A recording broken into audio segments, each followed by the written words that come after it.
dūmelis rūksta, bigrinė kepsninė pasiruošusi paskutiniam šio sezono receptui. Taigi gaminsiu tikrai paprastą, galima būtų net pasakyti tokį ūkišką patiekalą. Tai bus kepenėlių užkandis su karamelizuotais svogūnais ir voveraitėm. Nuo jų ir pradėsiu, prie kepenėlių nukeliausim kiek vėliau, nes jų paruošimas išties super paprastas ir greitas. Taigi, tiesioginis kepimas 200 laipsnių ir į grilį keliauja keptuvė.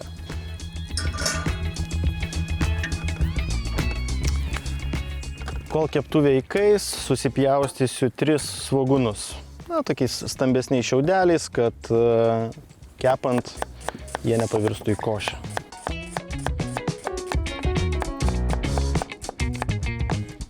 Gaminant kepsninėje netgi tokį paprastą dalyką kaip kepintus svogūnus, jie vis tiek gauna šiek tiek dūmo, tai gaunasi lengvai parūkyti, karamelizuoti svogūnai. Daug sviesto, maždaug 50 gramų, šiek tiek alyvuogių aliejaus, kad netaip degtų pieno baltymas, ir svogūnai keliauja į keptuvę. Žiupsnelis druskos ir kartas nuo karto pamaišydamas kepinu svogūnus, maždaug 10 minučių. Reikia, kad jie suminkštėtų, pradėtų skrusti ir prasidėtų karamelizacija.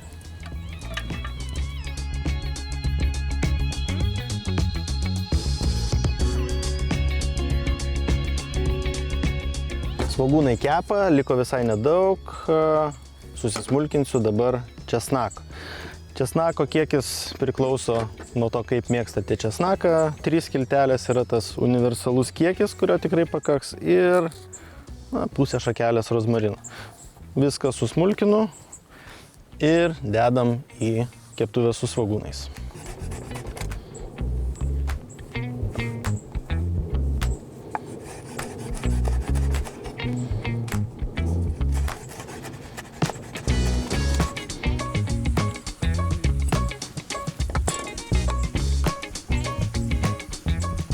Kvepia tiesiog puikiai.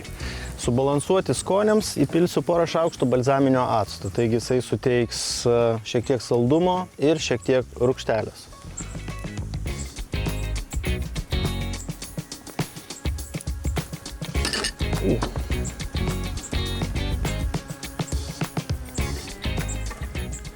Ir visą šitą grožį beliko užbaigti su miško gėrybėm.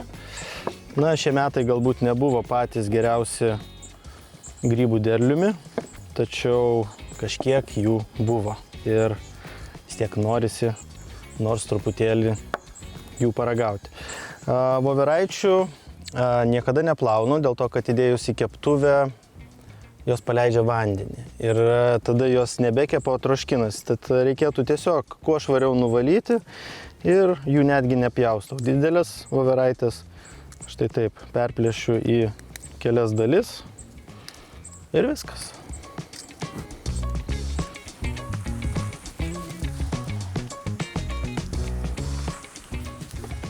Ir atėjo kepenėlių eilė.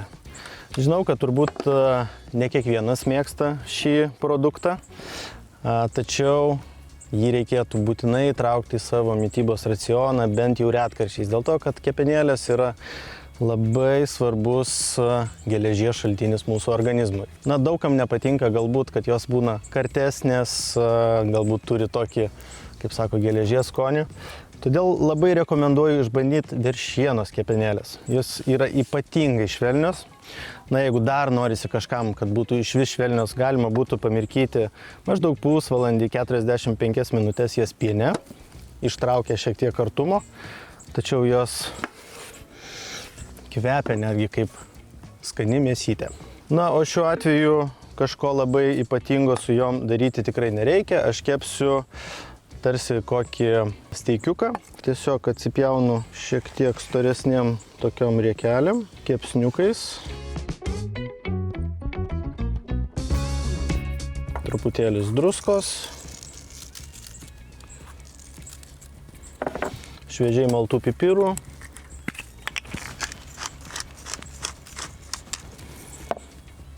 Iš abiejų pusių. Ir šlakelis tyro alyvuogių aliejaus.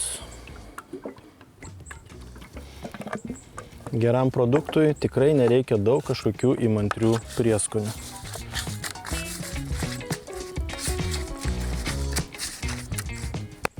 Saugumas svarbiausia. Grybukai iš grilio, kepenėlės į grilį. Taigi kepsiu tikrai neilgai, maždaug 2 minutės iš kiekvienos pusės.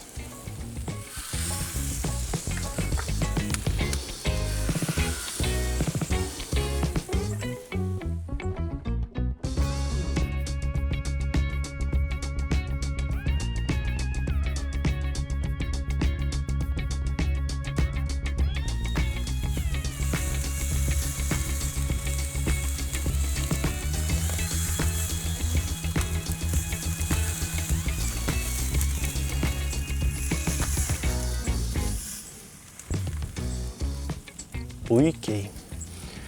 Atrodo puikiai. Na, o šitą iškart paragausiu.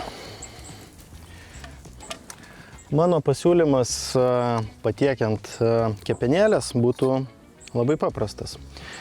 Jas supjaustykit labai tokiais plonais gabalėliais. Štai. Na, išties puikiai, viduje dar šiek tiek rožinės, išoriai pakepusios, tačiau nebyra. Negaliu iškęsti, reikia. Aš labai mėgstu kepenėlės. Į lėkštę, truputėlis alyvuogių aliejaus.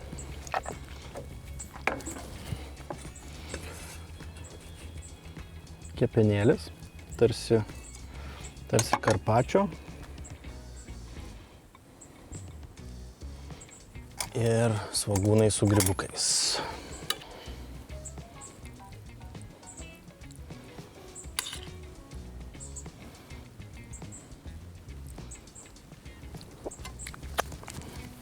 Šiek tiek šviežiai maltų pipirų. Truputėlis druskos. Šiek tiek balzaminio acto.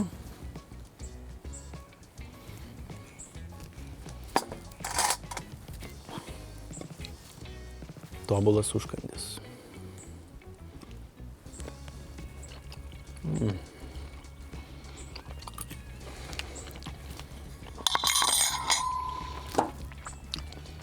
Idealus receptas sezono pabaigai. Tiesiog įžengiam į rudenį tokiu puikiu, šiltu, naminiu patiekalu, kuris yra wow, koks skanus. Na, šis skaniai ir paprastai sezonas buvo kupinas puikių receptų, labai skanių receptų, paprastų receptų.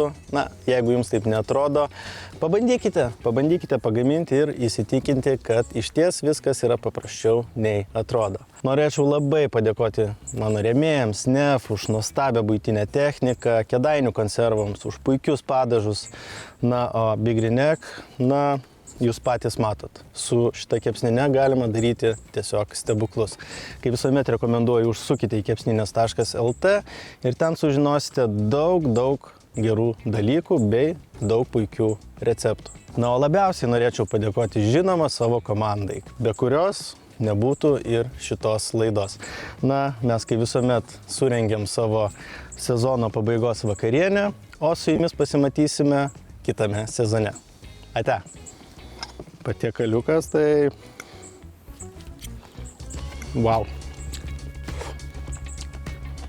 Bomba.